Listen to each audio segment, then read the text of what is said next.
안녕하십니까. 예, 반갑습니다. 오늘은 성막 세 번째 시간인데요. 네, 지난주 어디까지 했죠? 지난주 어디까지 했죠? 지난주 어디까지 했어요? 성막을 문을 열고 들어가서 번제단을 지나서 물두멍까지 가고 그 다음에 어디까지 그 다음에 더 갔나요? 안 들어갔죠. 지난주 어디까지 했냐면 지난주 여기까지 했어요. 이 강의 끝났습니다. 여기까지 했습니다.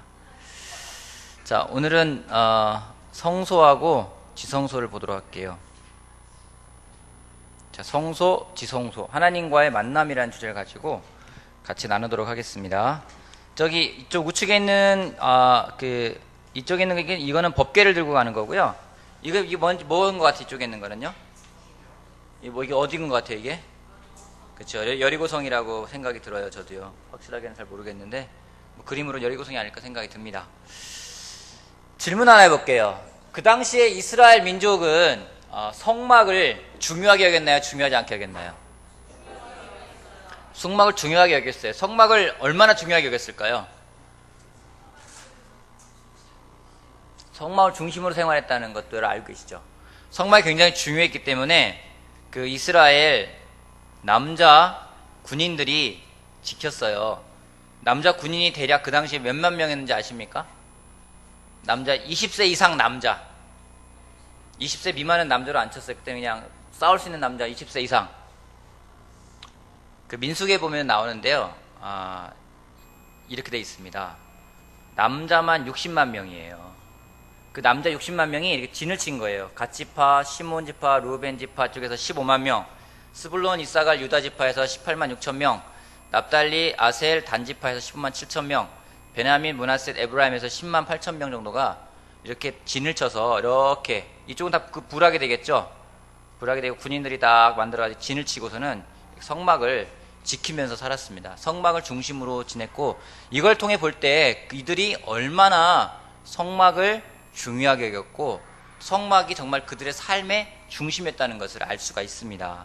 그래서 이 성막을 두고 성막이 정말 너무 중요했고 성막이 왜 중요했을까요? 하나님이 계시니까. 그렇죠? 하나님이 계시는 곳은 굉장히 중요해요. 요한 1서 2장 같이 보도록 할까요? 요한 1서 2장. 요한 1서 2장 2절 말씀. 요한 1서 2장 2절.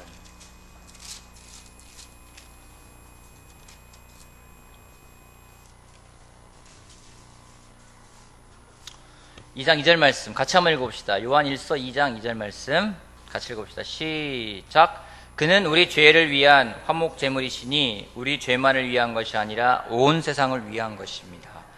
예수님이 우리의 죄를 위해서 화해의 제물을 주셨는데 그것은 우리 죄만이 아니라 온 세상의 죄를 위해 그렇게 됐다고 말씀하고 있어요.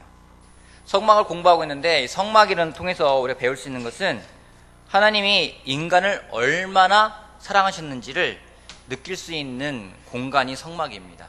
그분이 오래전부터 인간의 죄를 용서하시기 위해서 얼마나 희생하셨는지 우리는 그분의 예수님을 통해서 우리가 알 수 있어요.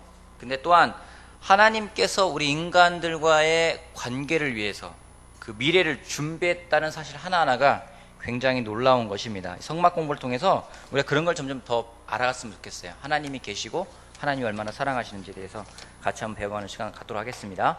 그래서 오늘은 성막 가운데서 오늘 성소에 대해서 같이 보겠습니다. 성소 그림은 대략 이렇게 그려놨더라고요. 자, 이게 뭘까요? 이게 촛대라고도 하고요. 촛대라는 표현을 쓰기보다는 성경에는 등대라는 표현도 쓰고요. 요건 뭘까요? 여기 떡이죠. 떡상이라고 하고요. 진설병이라고 하고요. 요거는요. 여기요. 이건 분향단이에요. 분향단. 이 사람이 누굴까요? 이 사람들은요. 제사장. 대제사장과 제사장들이 몇 명이었을까요? 그 당시에.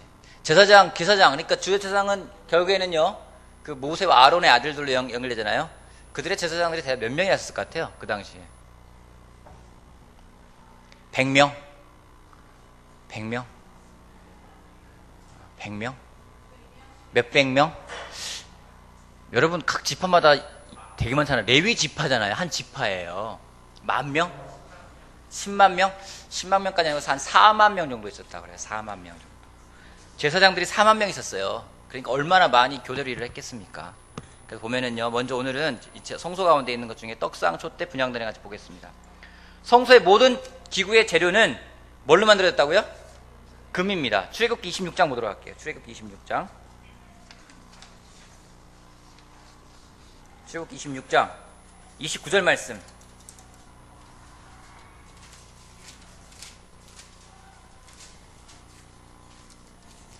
(26장) 29절. 자, 우리 종화 형제가 한번 읽어주시겠어요? 26장 29절 말씀 한번 읽어주시겠어요? 예, 읽겠습니다. 열판지에는 금을 입히고 가로다지를 꿰 고리를 금으로 만들어라. 또 가로다지에도 금을 입히라. 성막은 내가 이 산에서 너에게 보여준 유익비로 세워라. 성색실과 자주색. 예, 거기까지 한번 보도록 할게요. 성소의 모든 기구, 지금 이거는요 벽을 말하는 거예요. 나중에 좀 보겠지만은 벽도 널판지도 모든 거기 안에 있는 모든 재료는요 금으로 다 입힌 거예요. 금으로 다 입혔습니다. 출애굽기 26장 29절 보면 나오는데요. 여러분 금으로 왜 하나님이 금으로 다 하게 했을까요? 금의 속성이 어떤 게 있나요? 금의 속성 변하지 않는다. 변하지 않는다. 또요 비싸다. 또 어떤 게 있을까요? 변하지 않는다. 또요 불순물이 없다. 정결하다는 거죠. 그죠? 왜 결혼할 때 그 징표로서 금반지를 해줄까요? 거기에는 변하지 않는 사랑을 의미하기 때문에 우리가 이야기합니다. 결혼의 증표로 하는데요. 아까 말했던 성소의 그 내부에요. 이렇게 되어 있습니다. 이게요, 조각목에다가 다, 그 널판지에다가 다 금을 입힌 거예요. 다 금이에요. 요 밑에는 뭘까요? 요 밑에 여기. 놋? 가루, 아니, 요게 뭘까요, 요게? 밑에 뭘로 만들었을까요? 밑에는 재료가. 위에는 금이고요, 이거는 은이에요. 이 위에서 본 모습이거든요. 이게 촛대였고요, 아까. 이게 떡상이었고요, 이게 분향단이었어요. 다 이렇게 만들어진, 금으로 만들어진 겁니다. 보면 이렇게 위에서 보면 이렇게 있죠? 여기가 지성소, 여기가 성소, 여기가 입구가 되겠습니다. 들어가서 이쪽에는 등대가 있고요, 촛대가 있고, 이쪽에는 떡상이 있고요, 이 앞에는 분향단이 있고, 요 휘장을 넘어서 들어가면은 이제 지성소가 있는 겁니다. 그래서 예수님이 십자가에 달려 돌아왔을 때 휘장이 쪼개졌다는 것은 이걸 말하는 거죠. 그래서 성소의 기구들 보게 되면은요, 이렇게 돼 있어요. 그 벽이 이렇게 돼 있습니다. 금을 입힌 조각목, 시띠나무라고도 하고 아카시나무라고 하는데요, 여기에다가 금을 입혔습니다. 그리고 연결고리가 있어요. 아까 출애굽기 26장 29절에 있는 것처럼 여기 연결고리가 있어가지고요, 그걸 따다다닥 붙인 거예요. 따다닥 붙인 겁니다. 바닥을 지탱하는 부분은 은으로 되어 있고요. 사람 있으면 높이가 굉장히 높은 높이가 되겠죠. 아까 높이가 나왔었죠. 여기 보면은 높이가 5m라고요. 5m면은 보통 이게 얼마나 돼요? 이게 천정거까지 4m요? 5m면은 어느 정도일까요? 좀 더 올라가야 되겠죠. 여기서 여기까지 3m예요? 단상 있잖아요. 네, 단상 있잖아요. 건설한 사람이 3m란 믿으세요, 좀. 네, 그쵸. 보가 없으면 5m까지 갈 수 있는 거죠. 굉장히 성소가 되어 있는 거죠. 이렇게 되어 있는데, 이렇게 벽에 맞췄는데, 우리가 이걸 통해서 좀 알 수 있는 부분들이 있어요. 여러분, 뭐 어떤 게 기억나세요? 어떤 게 기억나세요? 어떤 게 기억나냐면요, 우리가 하나님 안에 서로 연결되어서 건물한다는 이야기를 합니다. 하나하나 나무를 다 연결을 했어요. 그래서 하나님이 거하실 성전이 되어간다고 이야기 나와 있죠. 서로 연결되어, 에베소서 2장에 나와 있을 것처럼 연결되어서 하나님이 계실 성소가 된다고. 여기 보면 이게 은으로 돼 있는데, 은에 보면 여긴요, 랜섬이라고 해서 속지 않은 돈, 이런 말이 있어요. 여기 보면은 성막의 건물 기초를 놓는데, 출애굽기 30장 말씀 볼까요? 출애굽기 30장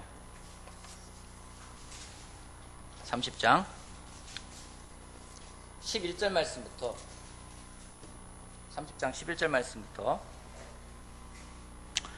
16절까지 목소리가 좋은 분이, 제가 목소리 좋다고 생각하는 분이 있습니다. 우리 김상원 형제님께서. 왜 웃으세요? 맞지 않아요? 네. 30장 11절에서 16절까지 한번 읽어주시겠어요?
다른 거는 하나님이 말씀하신 것 가운데 여러 가지가 있는데 특별히 여기 보면요 20세 이상 된 남자들로부터 은을 거둡니다.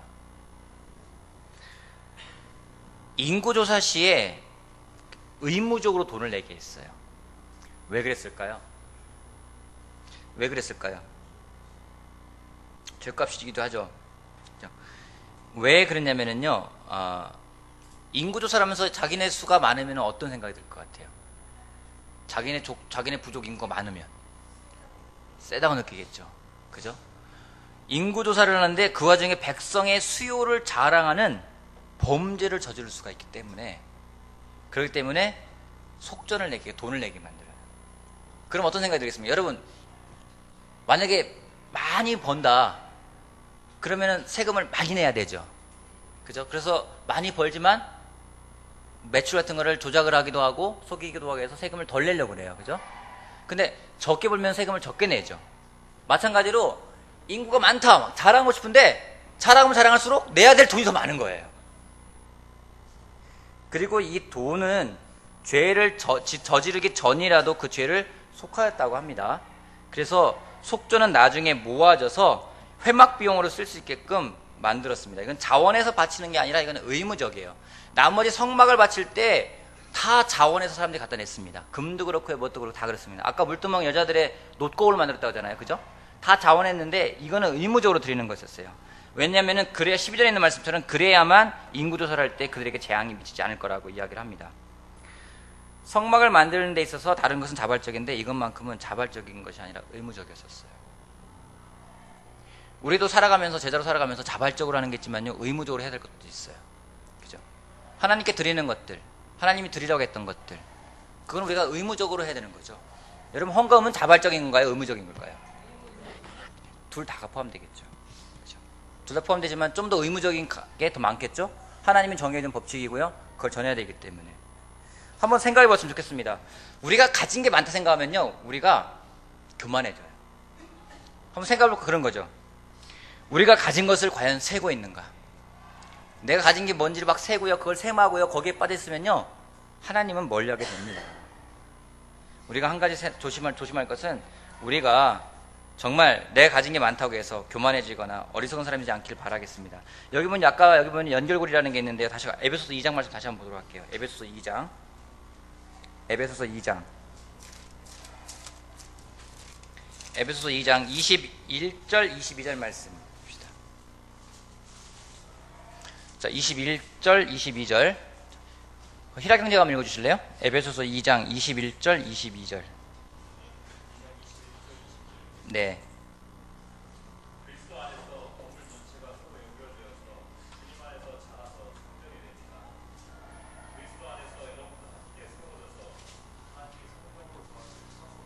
네. 아까 슬라이드에서 보면은요, 아까 이런 얘기가 있었죠. 이게 하나하나가 다 연결되게끔 돼 있습니다. 하나하나 연결되어 있게끔 돼 있어요. 그래서 연결고리가 돼 있습니다. 다 입힌 거죠. 어쩌면 우리 가운데요, 누구는 여기에 있는 조각 하나 할 수 있을지 모르겠어요. 근데 이거 하나가 없다면 어떤 일이 벌어질까요? 이거 하나가 없어요, 이거. 어떤 일이 벌어질까요? 그건 성소가 안 되는 거죠. 우리가 다 연결되어서 하나의 하나님이 계실 성전인 것처럼 이 연결되어져서 그냥 하나로 통으로 만들지가 않았어요. 하나하나 다 연결시키는 부분을 예수님이 하나님이 말씀하고 계십니다. 우리 또한 정말 연결되어지는 그런 삶을 살아가는 것이 필요하다고 생각을 합니다. 두 번째, 성소에 들어가면은요 그 오른편에 떡상이 있습니다. 떡상은 어떻게 생기냐면요 이렇게 생겼다고 합니다. 이렇게 떡상, 진설병상이라고 하기도 하고요. 떡이 이렇게 쌓여져 있다는 모습으로 되는 거고, 떡이 몇 개일까요? 몇 개일 것 같아요? 14개? 왜 14개일 것 같아요? 딱 보니까 14개인 것 같아요. 세볼까요? 하나, 둘, 셋, 넷, 다섯, 6개죠? 6개잖아요. 하나, 둘, 셋, 넷, 다섯, 6개잖아요. 이쪽에? 다시 해봐요? 알았어요. 자, 하나, 둘, 셋, 넷, 다섯, 6. 왜 7개로 보였어요? 6개 맞아요. 이쪽 6개, 이쪽 6개. 그럼 몇 개 총? 왜 12개일까요? 12지파를 하기 때문입니다. 출애굽기 25장 말씀 보도록 할게요. 25장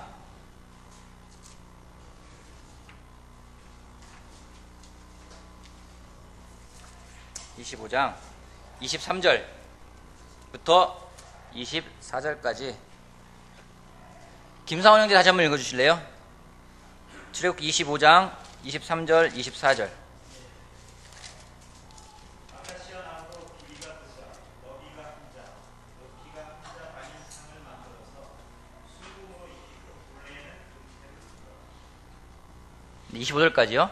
그리고 손바닥 거기만한 턱을 만들어 상 둘레에 붙이고 그 턱의 둘레에도 금테를 두더라. 그쵸, 이렇게 만들라는 얘기죠. 예, 이렇게 만들라고 얘기하고 있어요.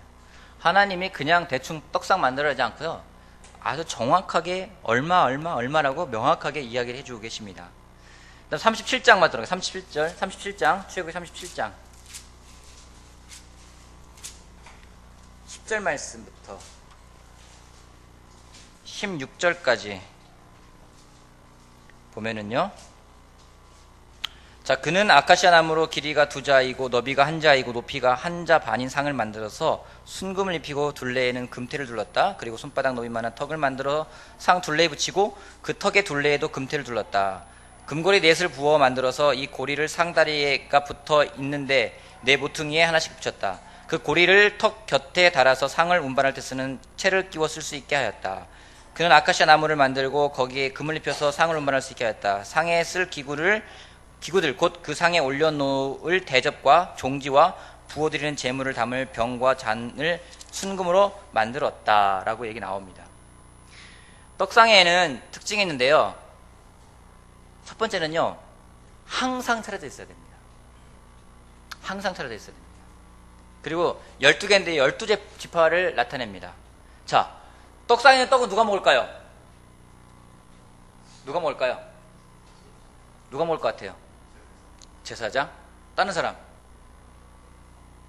제사장만 먹을 수가 있어요. 제사장들만 먹을 수가 있어요. 그래서 여러분, 다윗이 기억나세요? 맞아, 나 기억나요? 네. 다윗 일행이 이 떡을 먹었는데 그걸 가지고 예수님이 다시 신약시대에 율법이 옳으냐, 사람이 먼저냐, 뭐가 먼저냐, 안식일이 먼저냐 이야기를 하면서 이 이야기를 합니다. 이 떡을 먹은 거예요. 다윗 그쪽 일행은요, 제사장들이 아니었었어요. 그래서 제사장들이 이걸 먹었던 겁니다. 제사장만 먹을 수 있는 상이었고 항상 차려져 있었다는 것이 바로 떡상입니다. 두 번째는요, 등대예요. 등대는 이렇게 생겼다고도 하고요, 또는 이렇게 생겼다고도 얘기를 합니다. 등대.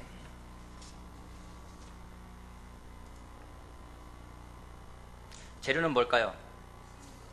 순금. 재료는 뭘까요? 재료 뭘까요? 등대의 재료. 금. 순금. 자, 민수기 8장 보도록 할게요. 민수기 8장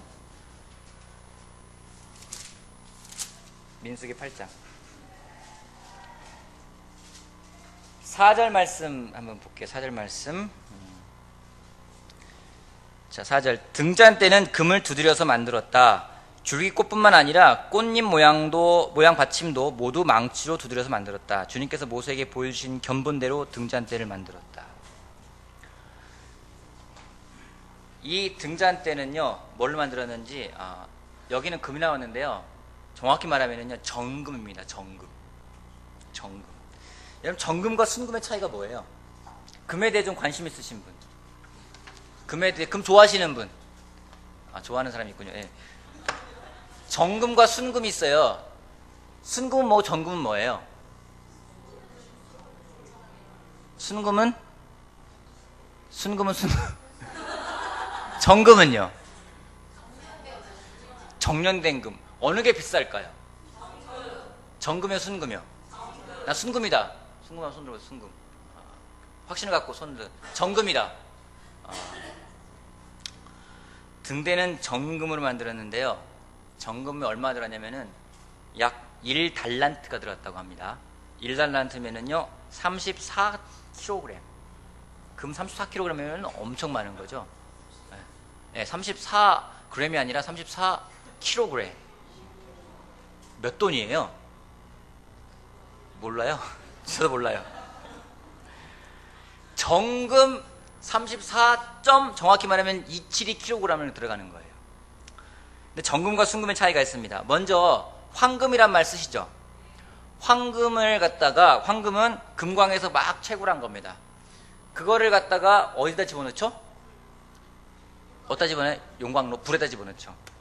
불에 집어넣는데요, 불의 온도가 몇 도나 될까요? 1000도? 3000도? 막 찍네. 황금을 2000도의 불에 넣어서, 뭐 그거 중요한 거 아니에요. 2000도 이상의 불에 넣어서 재련시키면은 약 99.3%의 순금이 된다고 합니다. 이 순금을 다시 약 3000도의 불 속에다가 넣으면은요, 100%의 무색 무취의 정금이 된다고 합니다. 정말 순금은요 무색 무취라고 해요. 그래서 보면은 이제 골드바 보면은 뭐라고 거기 써있죠? 뭐라고 써있어요? 99.9. 굉장히 순수함을 표현하는 거죠. 그것을 갖다가 그냥 어떤 틀을 놓고 틀에다 붓는 게 아니에요. 아까 어떻게 하라고요? 망치로 다 두드려가지고 하나하나 두드려가지고 그 등대를 만들어요. 얼마나 어렵겠습니까? 얼마나 정교할까요? 그렇죠? 망치로 다 두드려서 정금을 갖다가 만드는데, 재밌는 거는요, 우리 욥기 23장 잠깐 보도록 할게요. 욥기 23장. 여러분은 순금이 되길 원합니까? 정금이 되길 원합니까? 정말요?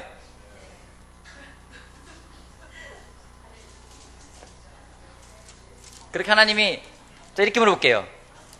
하나님은 여러분이 순금이 되길 원할까요? 정금이 되길 원하실까요? 자, 그러려면 어떻게 해야 되죠?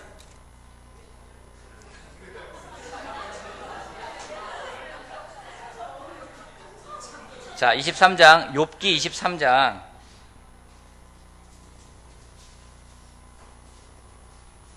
10절 말씀. 10절 말씀. 한번 읽어볼까요? 욥기 23장 10절. 같이 한번 읽어봅시다. 시작.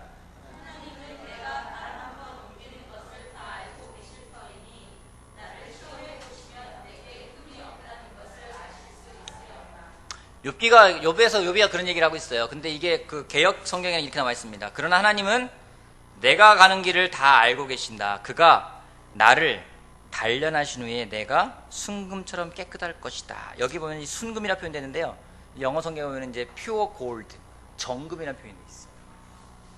여러분, 하나님은 우리가 정금이 되기를 원해요. 정금이 되기를 원해요. 그러기 위해서는요, 꼭 거쳐야 되는 게 있어요. 뭐요? 불을 거쳐야만 돼요. 우리는 불엔 들어가기 싫죠. 근데 정금은 되고 싶죠. 그럼 뭐라 하는지 아십니까? 도둑놈 신부라는 거예요. 하나님이 우리를 정금으로 만들기 원해요. 때로는 지금 만약에 우리가 험한 불속길을 헤매고 있다면 여러분 기뻐하십시오. 그 불을 통과했을 때는요, 우리의 믿음과 우리의 신앙이 정금처럼 될 거예요. 정말 빛나는, 세상에 그 어느 것도 따를 수 없는 순수한 금. 그 소리가 기억했으면 좋겠습니다. 근데요, 이 성소에는요, 불빛이 있는데요, 이 등에다가 불을 켜면은 불이 환할까요? 어두울까요? 환하겠죠? 저 불은 밤에만 킬까요? 낮에만 킬까요? 항상 켜놔야 돼요. 왜요? 거기가 어떤 곳이기 때문에? 저 등대를 켜놓지 않으면 어떤 일이 벌어질까요? 어두워요. 꽉 막혔어요. 나중에 벗겠지만 위에는 이제 덮개가 그냥 한 번 덮어놓은 게 아니라요, 위에는 칸막이, 왜 판자 막은 거 아니에요. 위에는 덮었어요. 덮는 거를 한 번 덮는 게 아니라 4겹으로 덮었어요. 무슨 가죽, 무슨 뭐 수달 가죽, 뭐 양 가죽, 뭐 소 가죽에서, 송아지 가죽에서 4겹으로 덮어요. 그럼 빛이 들어올까 안 들어올까요? 안 들어오고요. 거기에 유일하게 빛이 나는 것이 있어요. 뭐냐면요, 이 등대예요. 그래서 제사장들은요, 저 불을 꺼트리면 안 돼요. 그래서 항상 거기다가 올리브유를 붓니다. 올리브유를 부어서 거의 채워놔서 계속 타게 만드는 거예요. 성소에는요, 뭐만 존재하면 빛만 존재했어요. 빛만 존재했습니다. 요한복음 8장 말씀 보도록 할게요. 요한복음 8장. 요한복음 8장 12절. 같이 한 목소리 읽어봅시다. 요한복음 8장 12절.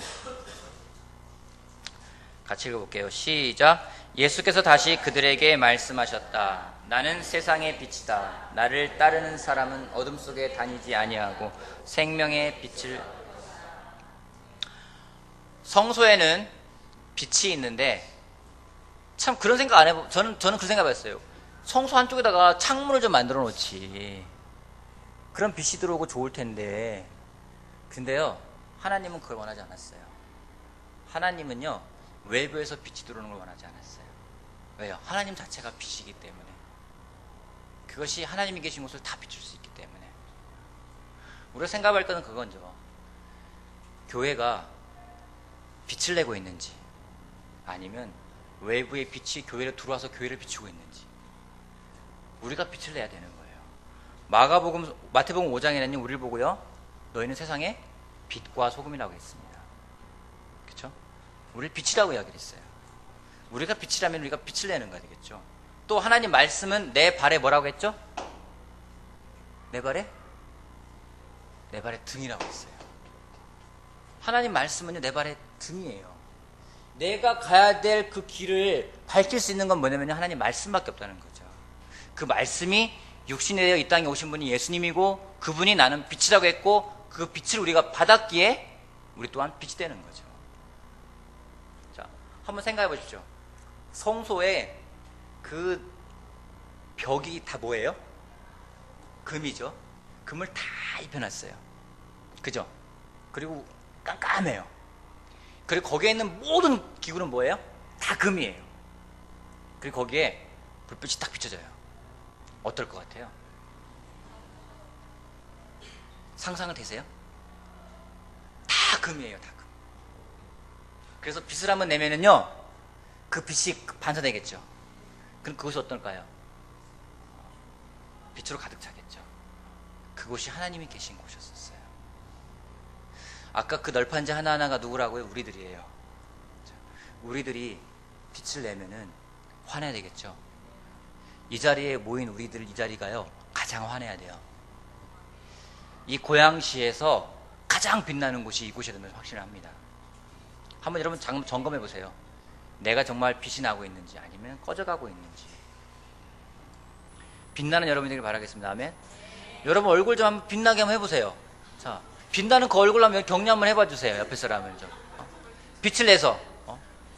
좀 뭐 세수를 안 해가지고 좀 이렇게 빛이 안 나는지 모르겠지만.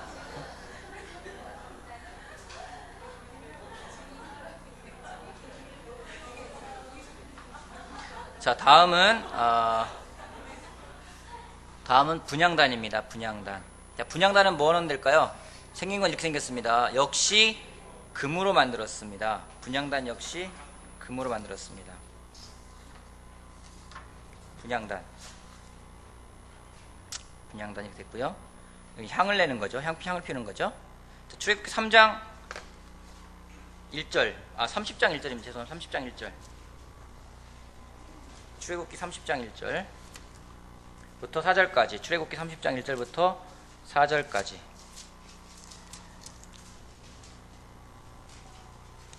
출애굽기 30장 1절에서 4절까지. 희라경제 한번 다시 한번 읽어줄래요? 출애굽기 30장 1절에서 4절까지.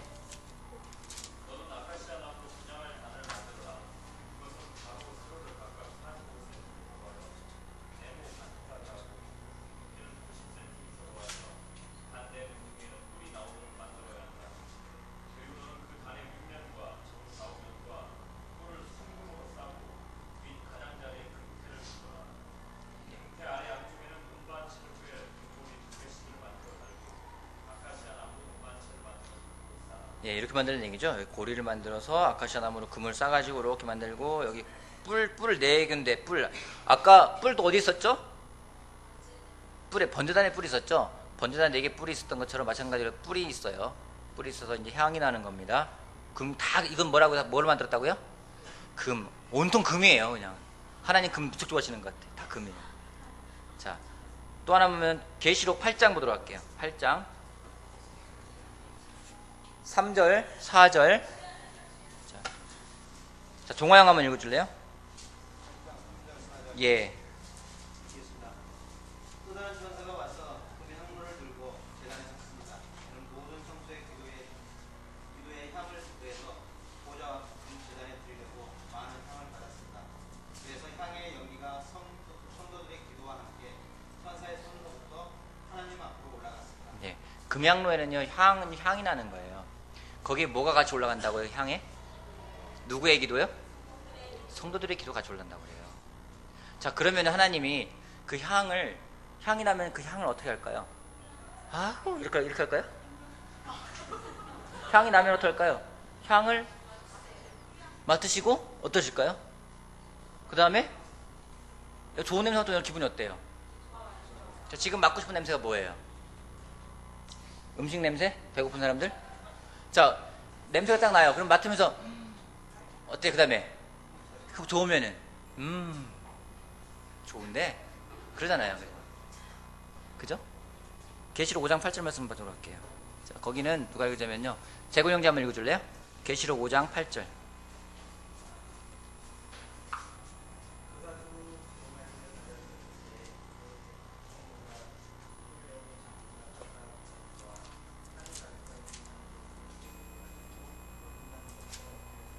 네.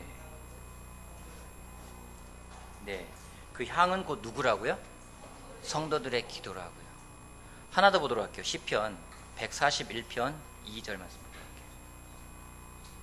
할게요. 1절 2절 141편 2절 같이 한번 읽읍시다. 141편 2절 시편 141편 2절 같이 읽읍시다. 시작. 내 기도를 주님께 드리는 분향으로 받아주시고 손 위로 들고서 드리는 기도는 저녁 제물로 받아주십시오. 다윗이 이야기하고 있어요. 내 기도를 뭘로 받아달라고요? 네, 분향으로 받아달라고요. 여러분, 우리의 기도가 어떨지 한번 생각해보면 좋겠어요. 자, 여러분의 기도를 하나님이 딱 맡으시고 좋다, 그런 기도인지 별로 받고 싶지 않아, 어떤 기도를 드리는 것 같아요? 여러분의 기도는 어떤 것 같습니까? 우리의 기도는 어떤가요? 우리의 기도는 어떤가요? 어떤 좋은 향이 나려면 어떻게 기도하면 좋은 향이 날까요? 하나님의 뜻대로 어떻게 되냐면요, 우리의 어떤 마음으로 드리느냐가 중요하겠죠. 내가 어떤 마음으로 하나님께 드리고 있는가. 짜증과 원망과 시기와 악독과 격정과 분노가 가득한 채로 하나님께 물론 기도할 수 있겠죠.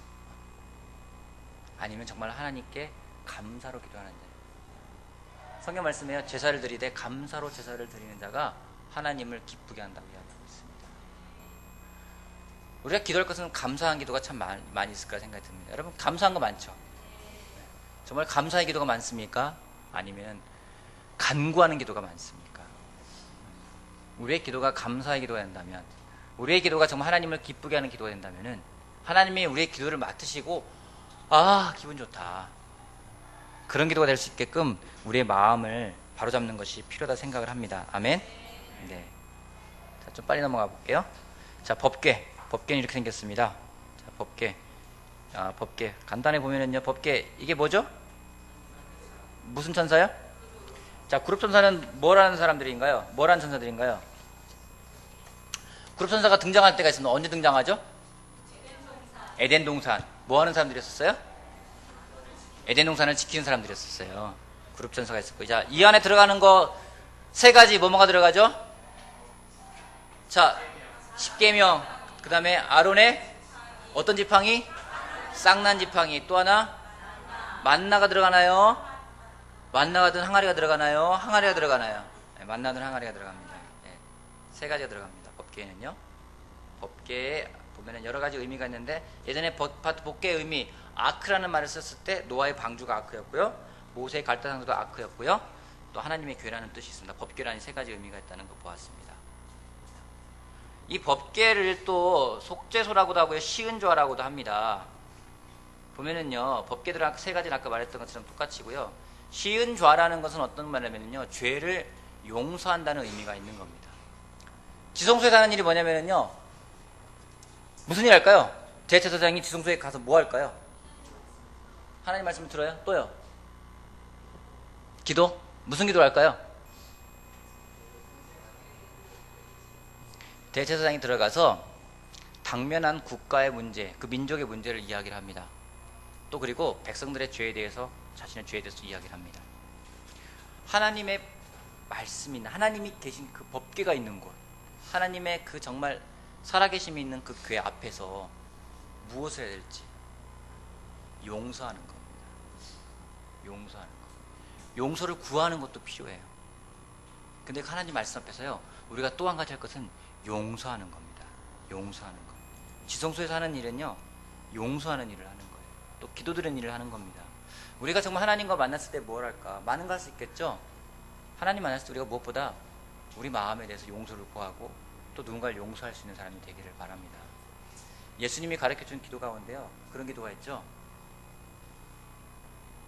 우리의 죄를 용서해 준 것이 다른 사람의 죄를 용서하게끔 기도하는 우리 마음 되었으면 좋겠습니다. 이 지성소에는 누가 들어갈까요? 얼마나 자주 들어갈까요? 네? 자, 얼마나 자주 들어갈까요? 1번 수시로, 2번 매일매일, 3번 국가적인 재난이 있을 때, 4번 1년에 한 번. 언제 들어갈까요? 1년에 한 번 들어갑니다. 1년에 한 번. 그러니 대제사장이 저곳에 들어갈 때 어떻게 준비했을까요? 대제사장이 어떻게 준비했을까요? 옷은 뭘로 만들었다고요? 세마포. 그리고 뭐라고 옷을 입을까요? 옷 입기 전에 목욕을 하고 있죠. 몸을 깨끗하게 씻고요, 옷을 다 입고요, 제물로 바친 주고 들어갑니다. 저곳에 가서 합니다. 1년에 한 번 들어가요. 그러니 들어갈 때 기분이 어떻겠습니까? 1년에 한 번 하는데 기분이 어떨 것 같아요? 여러분, 우리가 예배를 드릴 때 하나님 앞에 나옵니다. 그죠? 일주일에 몇 번 나오나요? 뭐 많으면 2번, 3번 나오기도 하고요. 그 다음에 주일날 대예배로서 한 번 드립니다. 그죠? 그 예배할 때 여러분 어떤 마음으로 오세요? 여름의 복장은 어떻습니까? 여러분 다음에 보겠지만 대제사장의 복장은요, 정말 화려해요. 온갖 귀금속이 다 달렸어요. 오세요. 그리고 하나님 앞에 갑니다. 1년에 한 번 들어가요.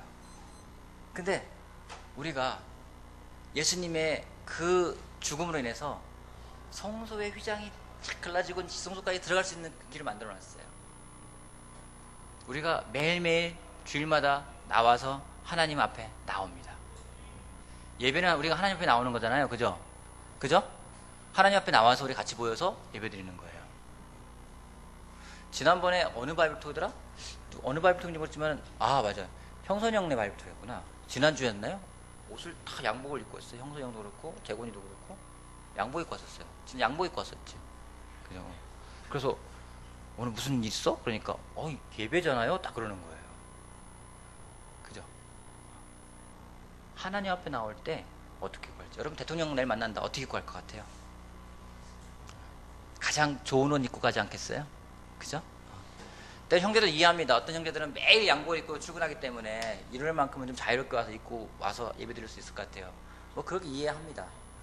하지만 우리가 하나님 앞에 나올 때 그냥 대충 뭐 면티 하나 입고 올라와가지고 같이 이야기하고, 대충 이렇게 반바지 입고 샌들 신고 와가지고 이야기하고 그러진 않을 겁니다. 물론 여러분 주중에는요, 가족 모임이에요. 이거 디보셔널이에요. 우리가 하나님께 헌신하는 시간을 갖는 겁니다. 서로 격려하는 시간입니다.